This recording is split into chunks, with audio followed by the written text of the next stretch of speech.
அனைவருக்கும் வணக்கம். பேசுவது நல்லூர் ராஜேஷ். 25 எம்எல்ஏ அதிமுக எம்எல்ஏ சபாநாயகர்கிட்ட கொடுத்துருக்குறாங்க. நாங்கள் தான் கொறடா நியமிச்சிருக்கிறோம், நாங்கள் தான் உண்மையான அதிமுக அப்படின்னு. எடப்பாடி அதுமாரி கொடுத்துருக்குறாங்க.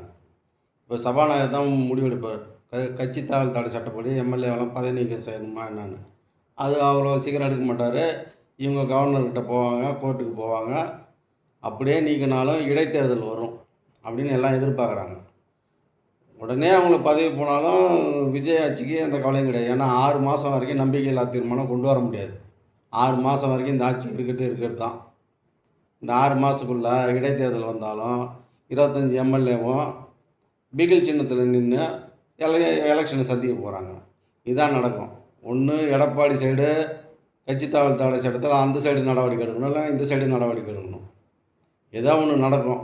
ஆனால் எது நடந்தாலும் விஜய் ஆட்சிக்கு 6 மாதத்துக்கு எந்த விதமான தடங்களும் கிடையாது.